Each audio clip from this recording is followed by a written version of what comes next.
जी अस्सलाम वालेकुम। I am doctor Mohammad Usman. आज की वीडियो ख़ुसूसी तौर पे उन लोगों के लिए है जिनके घर में छोटे बच्चे हैं। दूसरे लोग भी ये वाली वीडियो देख सकते हैं, लेकिन जो स्पेशली फ़ोकस्ड वीडियो है ये स्पेशली उन लोगों के लिए जिनके घर में छोटे बच्चे हैं।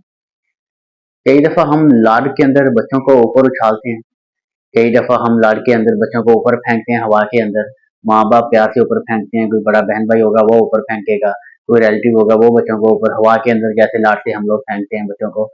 तो ये वाला लाड आपको पता है कि ये हमें महँगा भी पड़ सकता है, और इससे वक़्ती तौर पे तो आप खुश हो रहे होते हैं, बच्चा भी खुश हो रहा होता है, लेकिन लॉन्ग टर्म कॉन्सिक्वेंसेस के अंदर इसका नुकसान होता है बच्चे को। कई दफ़ा जो बच्चे हैं, हम ज़ोर से पकड़ के सारा आगे-पीछे कर रहे होते हैं, जो लोग धमाल डालते हैं उनके लिए भी यही सेम सिचुएशन है। तो हमारा जो दिमाग है वो एक खोपड़ी के अंदर बंद है, और वो खोपड़ी हड्डियों से बनी हुई है। जब हमारा दिमाग को आप यकदम हिलाए-जुलाएँगे तो वो हमारे आगे और पीछे जो हड्डियाँ हैं उनसे टकराता है, और जो हमारी ब्रिजिंग वेन्स होती हैं या ब्रिजिंग ब्लड वेसल्स होती हैं, उनके अंदर मसला आता है, वो लीकेज स्टार्ट हो जाती है, हीमाटोमा बन जाएगा, सबरेकनाइड हेमरेज बन जाएगा ब्रेन के अंदर। वक्ती तौर पे तो हम खुश हो रहे होते हैं, हम अपने बच्चों के साथ लाड कर रहे होते हैं, उन्हें ऊपर फेंक रहे होते हैं, लेकिन लॉन्ग टर्म के अंदर हम उनका नुकसान कर रहे होते हैं।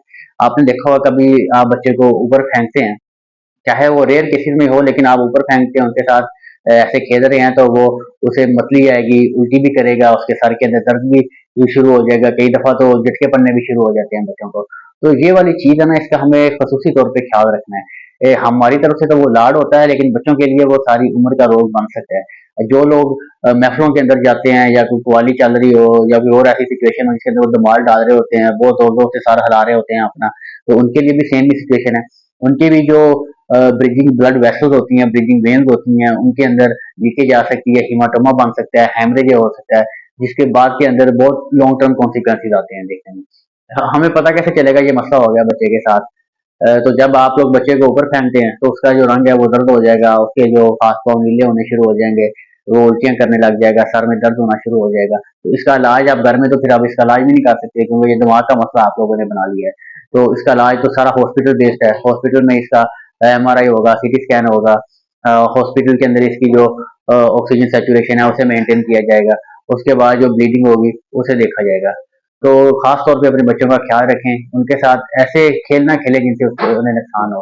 तो ख्याल रखना है अपना, आपने तो ख्याल रखना है आपने अपना, अपने बच्चों का। टेक केयर, अल्लाह निगहबान, फी अमान अल्लाह। एक हदीस आपको बताता हूँ, सही बुखारी की हदीस है, जिसका मफ़हूम है कि आप सल्लल्लाहु अलैहि वसल्लम दौरान नमाज जब सजदा करते तो अपने जो बाजू हैं उसे इस कदर खोलते थे कि जो बगलों की जो सफ़ेदी है ना वो ज़ाहिर होने लगती थी, कि बाजुओं को इस कदर कुशादा कर देते थे कि जो बगलों की सफ़ेदी है वो ज़ाहिर होने लगती थी।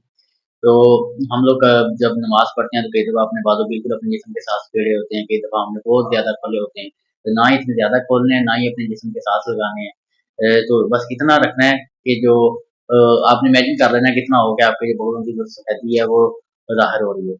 तो हर चीज़ हमें सुन्नत के मुताबिक करने की कोशिश करनी चाहिए। तो अल्लाह ताला आपको और मुझे अमल करने की तौफ़ीक अता फरमाए।